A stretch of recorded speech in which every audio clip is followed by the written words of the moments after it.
The World of Others, Book 1, Kingdom of Night Series, by K. Thomas.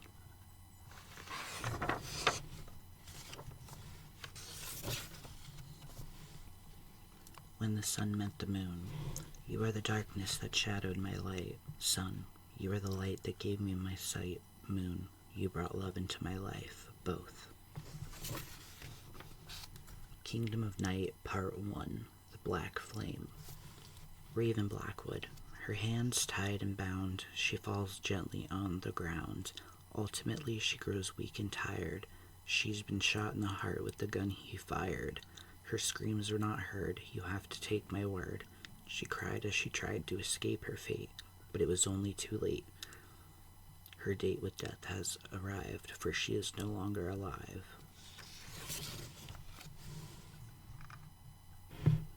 The beginning. The Princess of Darkness was said to be the most beautiful as all. She has silky locks of pure white, along with soft marble skin as pale as snow. She has red glowing eyes of fire and lips the color of blood. She is a great and powerful witch and vampire with many hidden talents. She was not evil, in fact, she was kind and gentle. Her name was Ivory Vega, but her glorious kingdom, along with her reigning time, came to an end one unforgettable day. It was the day of the Samhain Sabbath, October 31st, All's Hallows Eve, or Halloween as you may call it. She came in a dark cloak that covered her face from the light. A heavy thunderstorm arrived as she approached Ivory's kingdom of night. She busted through the doors of the castle and the guards seized her. Ivory, who was only 8 years old at the time, stepped off her throne and approached the mysterious woman held by the guards. She thought of what she should say for a moment and then asked, "What is the meaning of this intrusion?" The woman replied in a sweet little voice, "My lady, I have brought you a gift. Could you be so kind to have these gentlemen loosen their grip? It is hurting me so." Ivory nodded to the guards and told them to leave us now, please. I sense no threat from her. The guards let go of her and returned to their posts obediently without any questioning. The woman took her hood off to reveal that she was only a fragile old woman. She said, "Princessa, I have for you a gift." Ivory replied, "How kind of you. I thank you, but gifts are not necessary, especially after how the guards handled you. By the way, what is your name?" The woman handed her the gift. "My name is Esmery Eurydice Lorme, and it is a pleasure to meet you, Majesty." Ivory accepted it and replied, "Please call me Ivory." Esmery bowed and said, "Thanks. Yes, Miss Ivory." Ivory opened the black box. Inside there was a beautiful tiger's eye necklace. "Allow me to help you with that, my lady." "Why, thank you, Esmery," Ivory replied. As soon as the old woman closed the clasp of the necklace, Ivory began to feel strange. The old woman smiled coldly and chanted, "In this time and in this hour, drain Ivory of all her power." As Ivory fell down weak to the floor, she shouted, "What have you done to me?" Just then the woman transformed into a young woman with hair as golden as the sun and eyes of black. The guards rushed in, and with a wave of her arm she sent them all flying into the wall. The storm became even more fierce and violently aggressive, residing in the background of the outside world. Ivory weakly said, "Why?" Esmery replied, "I'd serve the power, not you, child, for I shall rule and you will die." Ivory tried to use her powers, but they wouldn't work. Esmery laughed and said, "It's no use, my power is far greater than yours." "No," Ivory whimpered. Esmery smiled a cold grin. She chanted, "Little child that cries, feel my power, for now you shall die." Ivory screamed with pain, then she disappeared into a cloud of smoke and fire. Esmery thought she had destroyed her. The lightning blew a hole in the roof, and she floated up into the night sky. She declared, "I am your new ruler, and this is my kingdom. In the dark I hide, waiting for you. The scent of your crimson blood beckons me. It's midnight and the full moon's out. I thirst for your life and want your death." Chapter 1. I awoke in a dark alley. I heard the loud noises of alarms, people shouting, stray animals fighting, music blaring, and other people talking with each other. The odor of rotten garbage and illness filled the air. I felt weak and empty. It was as if I was in slumber for years. I felt strangely rested. I was also incredibly thirsty. I noticed a ragged old homeless man sleeping with his granddaughter curled up beside him, huddled together for warmth. Their clothes dirty beyond belief and worn out with age. I heard their heartbeats even though I was nowhere near them. Thoughts popped into my head. First, it was the elderly man. His name was Robert Torres. He was 65 years old. His granddaughter Ava, Catherine Susanna Torres. She was 15 years old, same as me. How did I know that? How did I know this?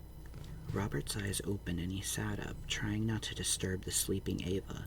He looked at me with his weary eyes and calmly said, "Are you an angel coming to take me away?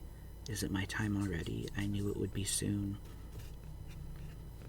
Another thought popped into my head. He was slowly dying of painful stomach cancer, and with no money for hospitalization or treatments, let alone health insurance. His survival this late in the stage was hopeless. His survival this late in the stage was hopeless. He was to suffer until it beat him, leaving Ava all alone. I felt empathy towards them. I seemed to sense their emotions. I replied, "No, I am not. I am no angel. I'm quite the opposite, actually. There are none anyway." He coughed and replied, "Please don't kill Ava." Confused, I said, "I wasn't going to." I heard blood pulsing in their veins. It was hypnotic, drawing me toward it. I don't know why, but I needed it. He gasped and uttered, "You have fangs. You're a vampire." I took a step back as he got up and walked forward. Shocked, I hissed, "No, stay back." The blood was calling out to me, practically screaming. It was getting too hard to resist. He wasn't afraid, but I sensed fear. Fear for me. He replied, "It's okay. I want you. I want you to kill me. End my suffering and pain. This is nothing but torture for me." For some reason, I felt like I was going to burst into tears. I replied, "No." I whispered, "No." I couldn't. He came closer to me and said, "Please, I'm going to die anyway." I couldn't fight my instinct any longer. I ran toward him, grabbing his throat, sunk my teeth into his neck, and began to drain his life away. He trembled beneath my grip. The blood warmed me, and I felt my strength quickly returning. Then it was gone, no more left. I still craved more. I slowly lowered him to the ground as he took his last breath and barely said, "Thank you. Please keep her safe."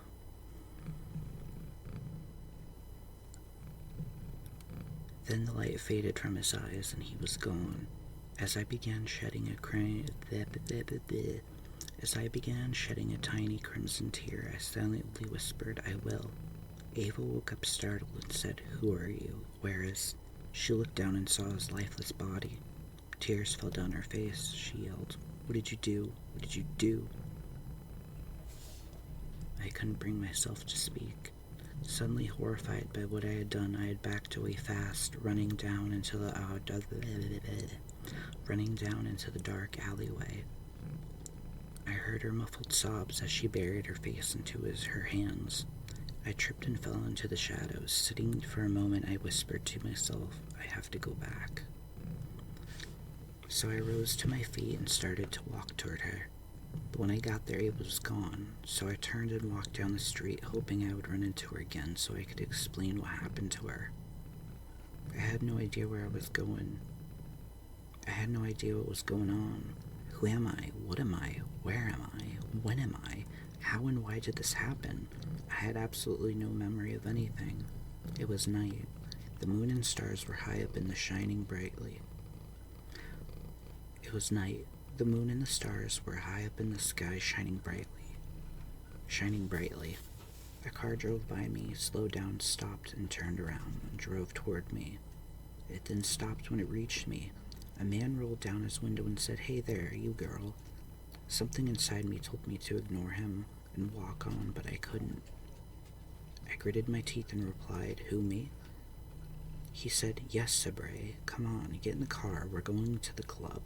Questionable of him, I asked, "Sabre, is that my name? Do you know me?" He sighed and replied, "Are you playing a game?" I hesitated and said, "No, I just..." "Then let's go," he stubbornly said. I decided to go with him. Maybe he does know me after all, or maybe I'm just being stupid. I went to the passenger seat and got in. He said, "Hey, I see you were undercover again." "Why, what do you mean?" I asked. He snorted and replied, "Dark clothes, pale skin spray, I'm guessing, red eye contacts, black heavy makeup and nails, hair dye, very gothic or emo. Definitely not your style at all. Definitely not your style at all. You know you should really stop going undercover. Their kind is too dangerous, especially when they find out what you are." I wondered what he meant. "And what's wrong with the way I dress?" "Nothing. And the labels? Why? Labels are for soup cans." I heard his name cross into my mind. "Luke, what are you talking about?" I asked, puzzled. He glared at me for a second with a surprised expression on his face. He replied, "There's something off about you." I quickly replied, "I can't remember anything." He gave me a slight look of concern and said, "I suppose that explains your weirdness, but I do wonder how you lost your memory. I guess we'll have to try to jog it." I shrugged and replied, "Indeed." We arrived at the club. The sign said it was called Full Moon's Hollow. As we walked up to the line, everybody moved out of the way and let us by. The security guy said, "Sabre, I thought you were already inside. You look very different." "Never mind. Hey, boss, come on in." He stepped aside and ushered us for us to enter. When we got inside, I was amazed by the flashing strobe lights of many different colors. The music was loud and people were dancing, talking, and laughing, having a good time. I noticed people glancing over at us. They looked at me with a subtle hint of disgust. I ignored it and said, "Luke, this club is interesting and smells heavily of dog." He replied, "It should be. We have been coming here for over the past year." He took me over to the private section, and we were alone. He asked, "So tell me, how have you been?" I sat on the velvet couch and replied, "I don't know, this day has been rather odd. It's all just very strange." He sat down next to me and I scooted over. "What's wrong?" he wondered. I looked at him and said, "I'm sorry, I just can't remember anything." He slightly chuckled and replied, "It's okay. I'll take you to our friend. She's very wise and I believe she can help us." Then a girl walked in. There was something familiar about her. She angrily said, "I have been looking for you everywhere." Then she glanced down and saw me. She continued with, "And who is this?" Confused, Luke asked, "Sabre?" She rolled her eyes and replied, "No, duh." He then asked, "Who is this?" They both looked at me. Sabre stared at me wide-eyed. I slowly stood up, and I was eye level with the mirror. I saw this girl. I saw that this girl, Sabre, looked a little bit like me. "The resemblance is uncanny. You two could be like long-lost sisters or something," Luke said. "Twins, maybe?" I asked. "Agreed," Sabre replied, followed by, "Is she one of us?" "I don't know," he shrugged. "One of what?" I asked. The word wolf popped into my head. Wolf. "Is that what you mean?" I asked. They looked at each other, and Sabre said, "Yes, so are you?" "Yes, so are you?" "No." I replied, "No, I don't think so." Luke said, "No, she's not a wolf. I don't smell it on her. She's different, though. I should have noticed that before, but I didn't think of it. I thought she was you, and that she had masked her smell like you do when you go undercover." Sabre replied, "She's different. How so? What is she?" "I'm a vampire," I stated. Luke looked at me and said, "You are, but there's something else too." "Like what?" Sabre asked. He continued with, "You're half-witch as well." "You mean she's like me, will accept the wolf part?" Sabre asked. "Yes, but..." I think she's the first one ever, and the only one, I think, as well as you, Sabre. There's no one else like either of you out in the world, I'm sure of it, he replied. What now? I asked. With concern in her voice, Sabre said, We have to get you out of here and quick. Confused, I asked why. Sabre sighed and said, You don't know? Well, this is a club for wolves. Wolves and vampires hate each other. They're enemies. Oh, I see, I whispered. Let's take the back way, Luke said. So we have to leave absconded. They opened a hidden door, and all three of us hurried outside. I wonder if I should go with them. I feel as though I could trust them, and yet I doubted it too. After all, they did say that our kind are enemies. Are you coming? Asked Sabre. I swallowed and said, How do I know if I can trust you? We are enemies. How do I know that you're not going to betray me? Great, stupid, you gave them an idea.